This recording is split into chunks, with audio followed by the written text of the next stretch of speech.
This is the year I get 100%. I am calling it right now. Hey there, cinephiles. It's almost time for the 96th Academy Awards. So today I'm going to be going over my personal picks and predictions for every single category. These are my final wills and wants of the year, but if you want more of my coverage for this year's Oscars, be sure to check out my live reactions to this year's nominations, as well as my rankings for the 2024 Best Picture category. But alright, enough with the intro. We have every single category to get through. I'm going to go in order of how I went through last year, which was how the 2022 awards were announced. Alright, the first category we have up is Supporting Actress. My pick and prediction are the same for this one. It's obviously Davine Joy Randolph for The Holdovers. I mean, honestly, the more I sit with her performance in that movie, the more I just end up loving it. And she's been winning every single award this year, just like Ke Huy Quan last year. This is obviously hers to win, and it's absolutely well deserved. Next category is Sound. My personal pick is between two movies, which is Oppenheimer and The Zone of Interest. Look, I don't love The Zone of Interest as a film, but the sound is the main thing driving this. And it is very effective as it drives home the horror of the atrocities that are happening in that film. As for my prediction, it's got to be Oppenheimer. I know many people complain about the sound. I thought it sounded well, especially for a Christopher Nolan film. And I mean, look, it's a tech category, it's Oppenheimer.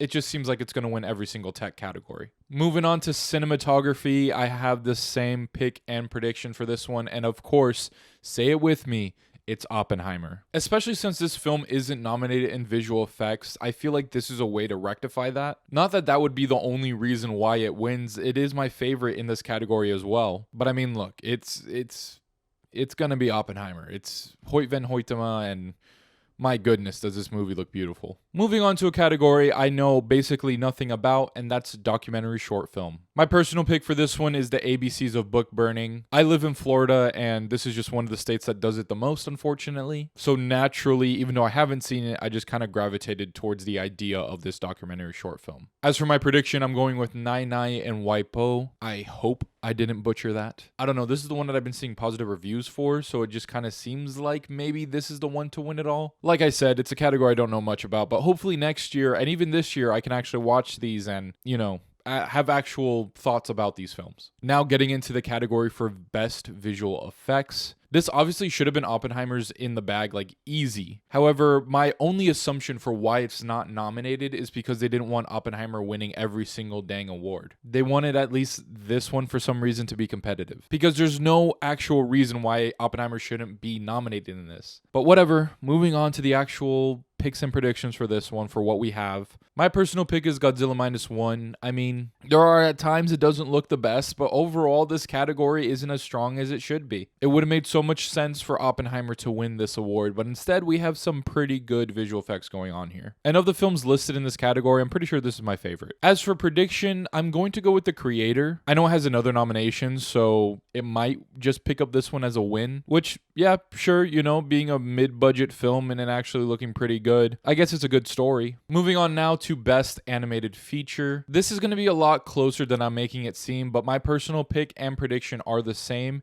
and that it's going to be Across the Spider-Verse. Look, The Boy and the Heron could easily win this. I mean, shoot, I wouldn't be too upset if it did, because I do really love that movie as well. Personally, for me, this is still pretty easy, even though it is a really close race, that it's Across the Spider-Verse to win. It's just so absurdly great, even though The Boy and the Heron is just amazing as well. And in general, both of these films shouldn't only be vying for one single award, it should be across multiple categories. But the Oscars being the Oscars, they don't respect animation quite enough. Anyways, I'll be happy with either Across the Spider-Verse or The Boy and the Heron, but I am pulling more for Across the Spider-Verse. Getting now into animated short, another category that I don't really know anything about, and I wish I was able to watch these films before making this video. But for right now, my personal pick is Letter to a Pig. I mean, sounds interesting.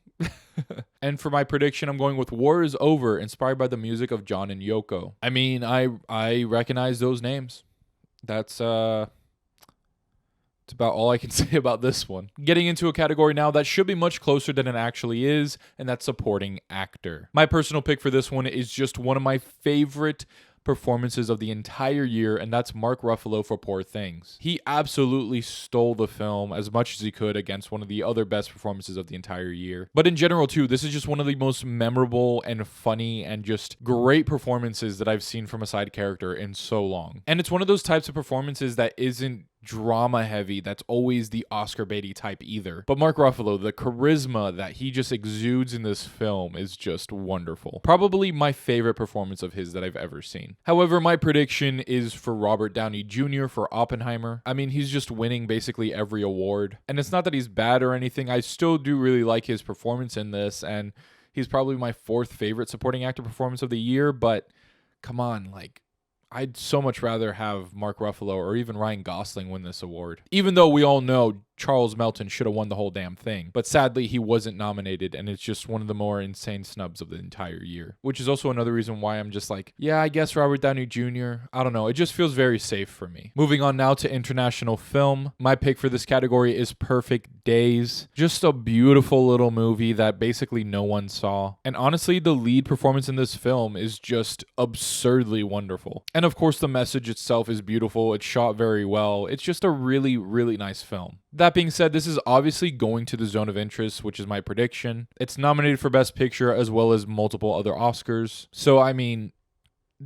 let's be real, it's going to be the zone of interest. I'd be shocked to my core if it was anything else that won. Moving on now to live action short film. My pick and prediction for this one's easy. It's the same. It's The Wonderful Life of Henry Sugar. Wes Anderson had a wonderful year for movie making. It's insane to me how Asteroid City couldn't even get production design this year. But nevertheless, I'm glad he's still going to win an Oscar this year with this short film. I mean, it's so very good. I might rewatch this after recording this video right now. Benedict Cumberbatch is just amazing in this. And overall too, it's just something that really sticks with you, especially from the other short films that are also on Netflix right now. Anyways, if you haven't seen The Wonderful Story of Henry Sugar yet, it's on Netflix, so please do check it out. It's really good. Now getting into costume design, my personal pick is Poor Things, but my prediction is Barbie. The only real reason I have Poor Things as my personal pick is just because I prefer that movie. Both of these films have wonderful and stunning costume design, and I'm not going to be upset when Barbie wins it. In fact, even so, Barbie's probably more deserving of it. But in general, both of these films displayed this specific craft so very well. Getting into a category now that I'm going to be very sad about once the winner's announced, and that's original screenplay. The obvious pick for me, even if you barely know me, is obviously Past Lives. The absolutely stellar script at work here is just,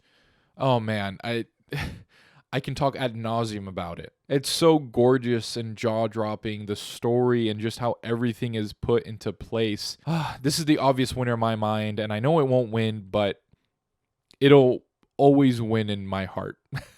As cheesy as that sounds. As for my prediction, I'm going with Anatomy of a Fall. Look, this screenplay is also really good, but Past Lives is just one of my favorite movies of all time, so obviously I gotta root for it. And even though I will be upset it doesn't win, it still makes sense why Anatomy of a Fall is winning it. But I will be praying for Past Lives. Getting into adapted screenplay now, my personal pick is Poor Things. I just really like how you're going through all the emotions that humanity could ever go through in one film and not make it feel bloated. That's just insanely well done. However, my prediction is going to be Oppenheimer. I mean, everyone's heard the story time and time again of the screenplay being written in first person. Also, it's just the film of the year, basically. However, I do see American Fiction winning this because I've been seeing a lot of steam going in the direction of American Fiction. It's starting to pick up a lot of good wins. But that being said, I think the Academy will stay true to Oppenheimer, which of course is not a bad win. Now getting into a category that absolutely let me down with its nominations, and that's for score. Obviously my pick and prediction are for Oppenheimer, but this should have been a much more stacked category because the scores that we got last year were just out of this world. Justice for Across the Spider-Verse and The Boy and the Heron. Moving on to editing, my personal pick is Poor Things and my prediction is Oppenheimer. I think this is going to be very telling of which one actually ends up winning Best Picture because I think if Oppenheimer picks this award up, then it's I guess, much more clear for it to win. But if Poor Things can win in this category, I think it fully opens the door for it winning Best Picture. But again, we'll see. Currently, I have Oppenheimer in editing just because it's another tech category. But I would love if Poor Things could win this. Getting into documentary feature now, I actually saw one of these films. So my personal pick and prediction is for this film, 20 Days in Mariupol. I mean, it's very timely. It's a heart-wrenching film to watch.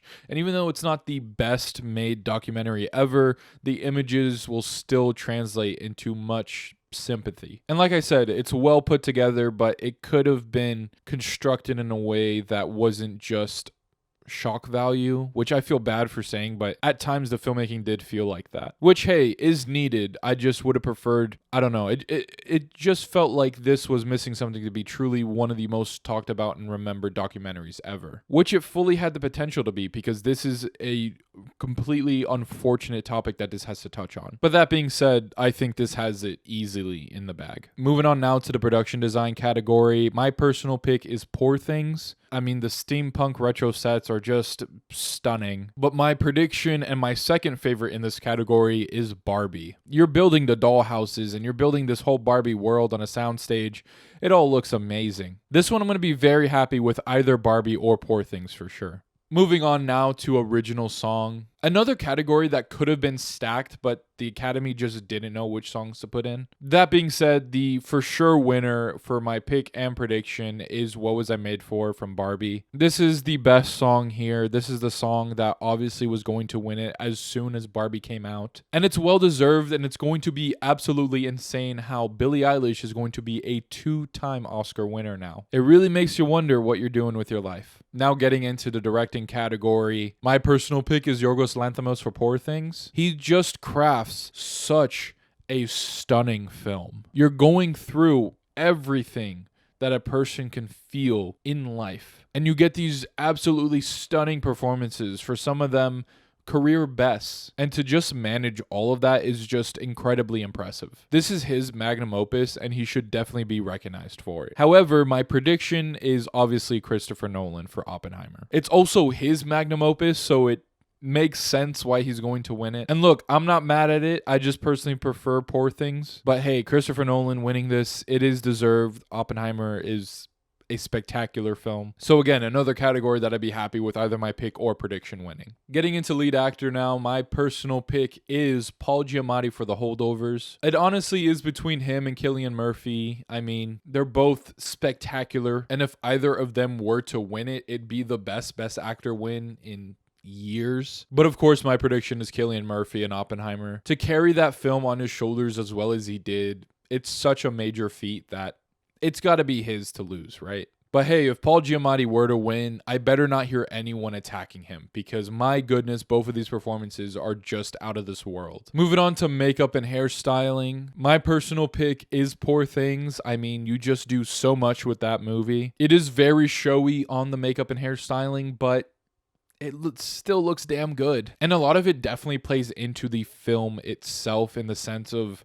it making sense and almost everything having a backstory, especially with Willem Dafoe's character. However, my prediction for this is Oppenheimer. Look, if Oppenheimer wins this category, obviously Cillian Murphy is going to win Best Actor. I don't know why, but there has been a correlation of HMU and Best Actor as of not every year lately, but most years. So we'll see. If Poor Things wins, then I think Paul Giamatti has a major shot to win Best Actor. But if Oppenheimer wins, then it's obviously Cillian Murphy. Anyways, moving on now to lead actress. This is one of the closest categories for two of the performances in here. It still severely upsets me over the Naiad thing, so I'm not even going to get into it. I'm just gonna move on. If not, I'm gonna have an aneurysm. But my personal pick and prediction is Emma Stone for Poor Things. However, and a big however, if Lily Gladstone wins, it would not shock me and it would not upset me.